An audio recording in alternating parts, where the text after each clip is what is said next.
My name's Chris and I like listening to music. We're going to listen to Saya Gray, Saya, and what a talented young lady we have here.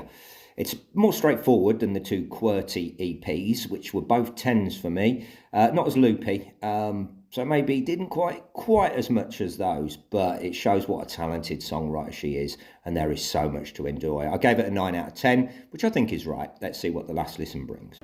Track 1, This Is Why I Don't Spring for Love. Somewhere between indie and pop, I guess. I guess got the Bjorks about it. Not so much in her voice or the sound of the music even, but in attitude. And certainly the album cover looks a bit Bjorky.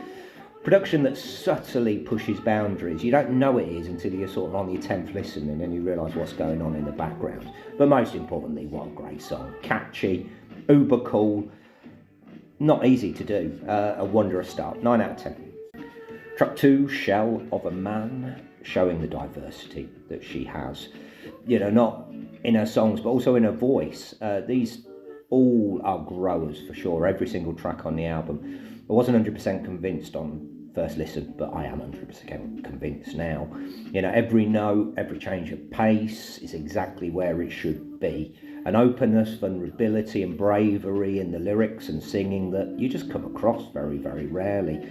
Whereas QWERTY was limited in its appeal, I guess, to musos like me.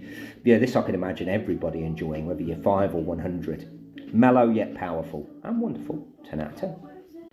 Track 3, Line Back 22. She's from Toronto as well, my North America city of choice. Go Blue Jays. A ballad, not always a big ballad fan, but this does not fail in any way. You know, great, the melody is special, great guitar playing. Yeah, maybe would have been better a little bit later in the album, some clever stuff, and then when the change comes up, the sort of more funky bongo stuff, which is just about to start, is pretty darn special. You know, the first half of it was 8 out of 10, but when this comes in, it makes it a 9 out of 10.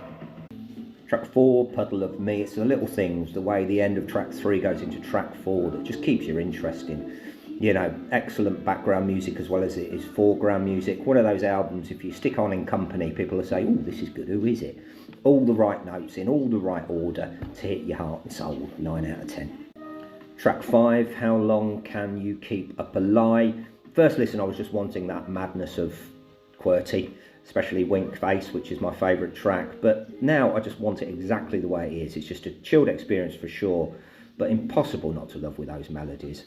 And by golly, can Saya write a melody. 9 out of 10. Sub John-esque even.